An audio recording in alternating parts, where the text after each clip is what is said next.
ازيكم يا احلى متابعين؟ في ناس بتاكل اكلات معينة ومقتنعة انها خفيفة، وناس تانية فاكرة ان في اكلات تانية تقيلة جدا. بس النهاردة هقول لكم السعرات الحرارية ل10 اكلات مصرية شهيرة، وبجد هتتصدموا صدمة العمر بالارقام اللي هتشوفوها النهاردة. معلومات مؤكدة، يعني ما فيش هزار. قبل ما نبدأ اكتبولي في الكومنتات ايه اكتر اكلة مصرية بتحبوها وعايزين تعرفوا سعراتها. يلا بينا نبدأ الصدمات. اول حاجه طبق الكشري. ايوه، طبق الكشري اللي بنقول عليه خفيف، الطبق الوسط العادي. بيعمل حوالي 810 سعر حراري. ليه؟ لان فيه رز ومكرونه وعدس وبصل محمر ودقه وصلصه، كل ده فوق بعض قنبله طاقه وسعرات. وتاني أكلة هي الفول بالطريقة المصرية. الفول أكلة مفيدة جدا بس مش قليلة السعرات زي ما احنا فاكرين. الكوباية فيها 350 سعر حراري، ولو ضفت زيت زيادة ممكن يوصل 450 سعر بسهولة. تالت أكلة هي الطعمية، والطعمية لو مقلية بتبقى سفنجة زيت. القرصة الواحدة المتوسطة فيها حوالي 120 سعر. واحنا بناكل كام واحدة في السندوتش؟ ممكن 4 5 6، احسبي بقى.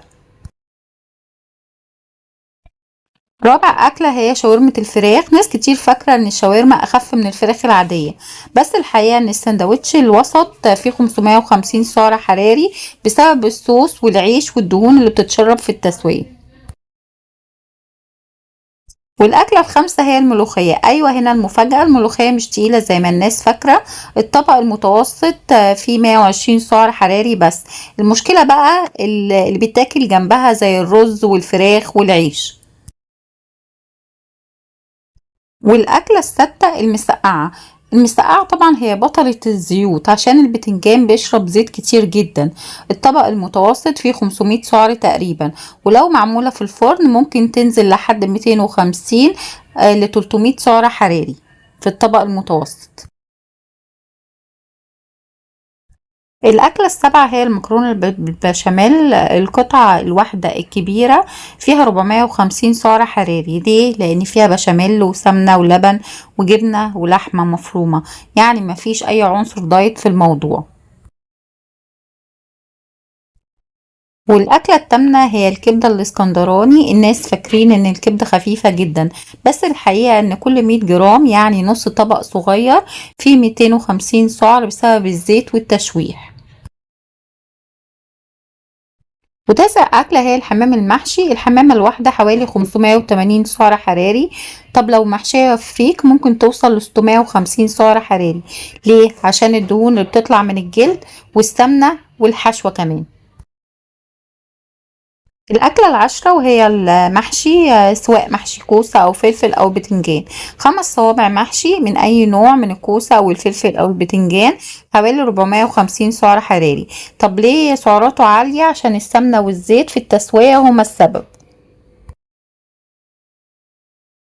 عاوزين تشوفوا المفاجأة؟ أكتر أكلة سعراتها قليلة بين ال10 دول هي الملوخية، 120 سعر حراري بس. طب وأعلى أكلة هي الكشري، 810 سعر حراري. ازاي تاكل بقى الاكلات دي من غير ما تزود وزنك؟ اول حاجة قلل الزيت في الطبخ. تاني حاجة قلل الكمية مش النوع. اعمل طبقك بنص الكمية المتعود عليها. اشرب مية قبل الاكل، ما تزودش عيش مع الكشري والمحشي. وبس يا جماعة، دول كانوا السعرات الحقيقية لأشهر 10 أكلات مصرية بناكلها كل يوم، ومش بنتخيل قد إيه ممكن دي تزود أو تقلل من أكلنا. يمكن وانت بتسمع الفيديو لقيت نفسك بتقول معقول الأكلة دي كده؟ وأحب أقولك أيوة، الأرقام دي مؤكدة ودقيقة. ودي يمكن أول مرة تشوفها بالطريقة دي. عايزاك تفكر دلوقتي، احنا مش بنقول بلاش ناكل الكلام ده، بالعكس احنا عايزين ناكل كل حاجة بس بعقل. وده اللي هيفرق معاك في وزنك وصحتك ومصاريفك كمان. تخيل بس انك قللت نص مغرفة رز، او قللت معلقة زيت، او قللت عدد الصوابع في المحشي. فرق صغير بس بيعمل نتيجة كبيرة جدا، وده اللي بحاول اوصله لكم في كل فيديو. ولو وصلت معايا لحد هنا فده معناه انك مهتم فعلا بصحتك وعايز تبقى احسن، وده لوحده يخليني اكمل واعمل لك احسن محتوى ممكن. علشان كده قبل ما تطلع من الفيديو ده عايزاك تعمل 3 حاجات مهمين. اول حاجة اكتب لي في الكومنتات ايه اكلة مصرية تانية عايزين نحسب سعراتها، واعمل لي لايك واشترك في القناة وفعل الجرس لان الفيديو الجاي هيفاجئك حرفيا.